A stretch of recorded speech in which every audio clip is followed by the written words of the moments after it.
Hello, wannabes and creators, and welcome back to another episode of The Business of Art, the podcast that demystifies business for artists. And today, I don't have a guest. I wanted to share with you another chapter from my book, Sell Your Soul, How to Build Your Creative Career, which is out now. You can go get it at GoSellYourSoul.com. In fact, if you have Kindle Unlimited, you can read it for free. But hurry up, it's only going to be on Kindle Unlimited for another month. I'm going to take it down in November and distribute it wide to Kobo and iTunes and Smashwords and all of the other good places. So this episode is all about point of view, and I hope you enjoy it. If you do, go to GoSellYourSoul.com and pick up a copy today. Or you can email me at russell@wannabepress.com to get the audio file. Unfortunately, I fucked up the audio file and I can't put it on ACX, so all I can do is sell it myself. It sounds great, but ACX will not accept it because it's the wrong bit rate. I didn't even know there was a thing. I'm gonna be honest with you. I've been doing this podcast for almost 200 episodes, and I didn't even know there was a thing. So if you like what you hear, go buy the book at GoSellYourSoul.com or email me, and I can arrange to get the audio files to you. Enjoy!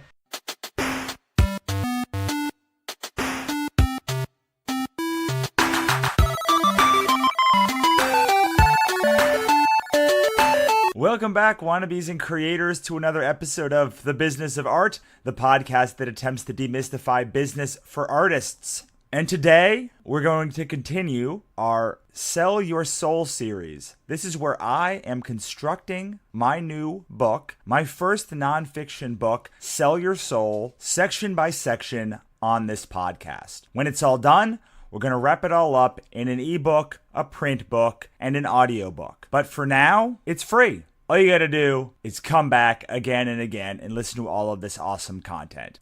And what is Sell Your Soul?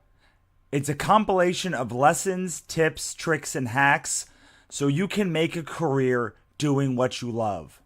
In most business books, you're lucky to get 3 key takeaways. But as you know, I don't work like that. I want to deliver bangers on every page. And that's what this is. Dozens of lessons, dozens of tips, dozens of step-by-step guides so that you can make a living following your passions. Doesn't that sound awesome?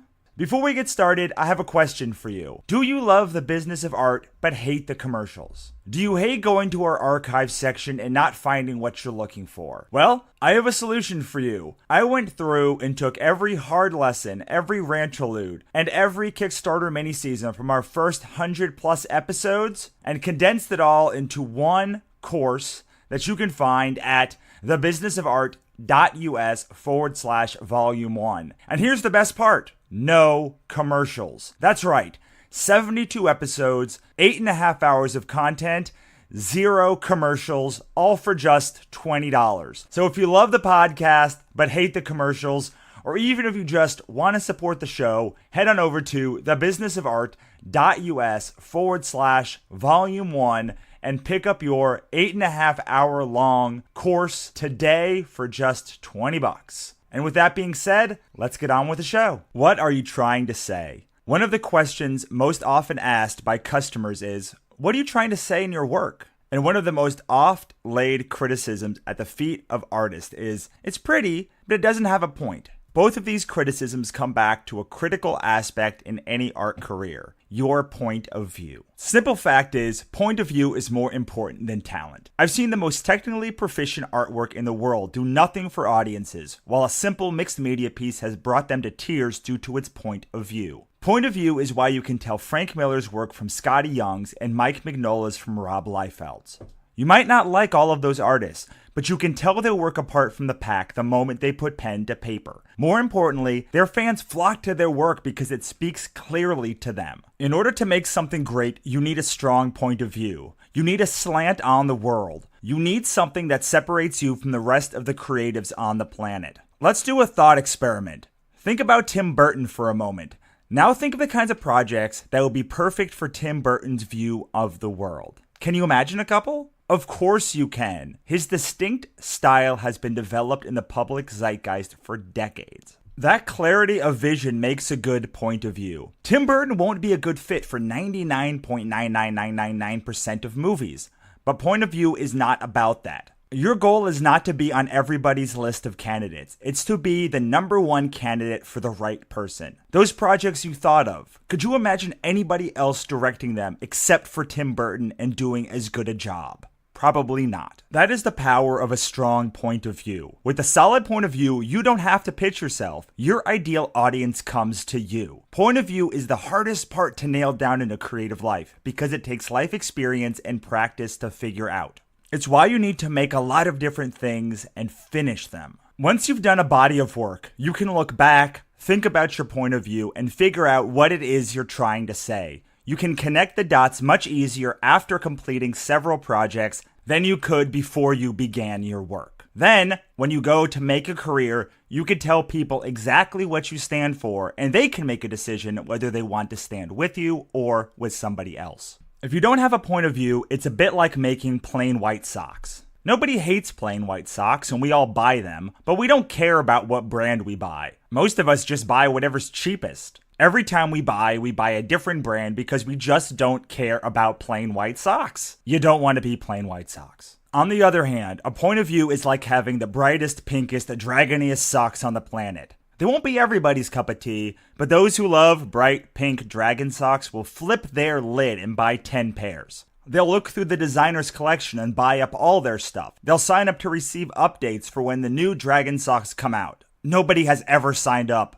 to find out when the next pair of plain white socks launches. That's the power of point of view. Now don't worry if you don't have a point of view yet. That's normal when you first start out. The more you create, the more connective tissue you will find between your work, and the stronger your point of view will become.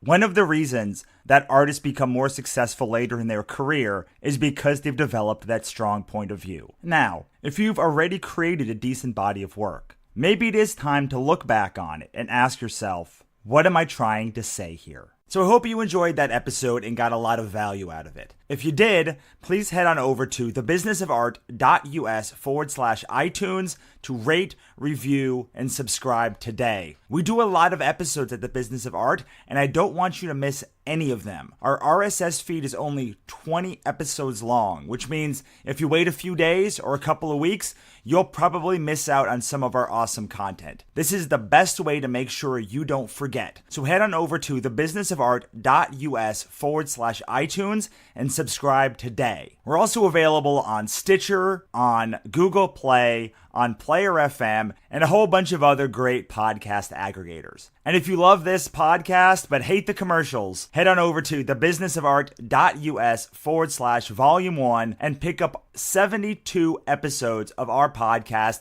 completely commercial free for just $20. That's every hard lesson, every ranterlude, and the first 3 Kickstarter seasons from our first 110 episodes for just $20. Pick it up today at thebusinessofart.us/volume1. Thanks so much, wannabes and creators. I will see you next time.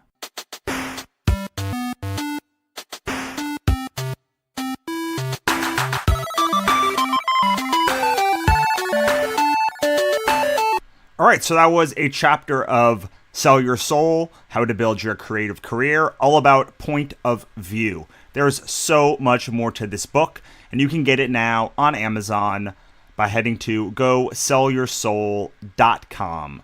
And if you have Kindle Unlimited, you can read it for free until the end of November. And then I am pulling it down from Kindle Unlimited and making it available on all the other platforms. Now, as you know, we only have a few episodes left of this show before I am shutting it down into an indefinite hiatus. So, if you like this podcast, you can get more information on selling books and selling things at writingandsellingcommunity.com that will lead you right to our Facebook group. But I want to share something with you. Starting in December, I am going to be putting this out live to everybody. But since you guys are the impetus for me creating a new course called Sell More Cool Things, I wanted to share it with you right now.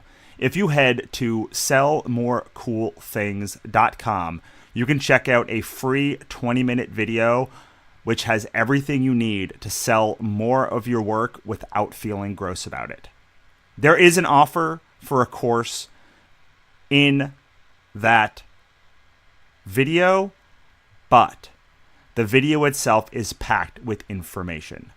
Even if you don't buy anything from me, you should still listen to that 20-minute video. And you can get it at sellmorecoolthings.com. That is what I'm going to be putting all of my focus on in 2018 and for the foreseeable future. All right. That's it for me, wannabes and creators. I hope to see you in our Facebook group, and I hope you'll let me know what you think of the 20-minute video. I made it for you, after all. Have a great day. I'll see you next time.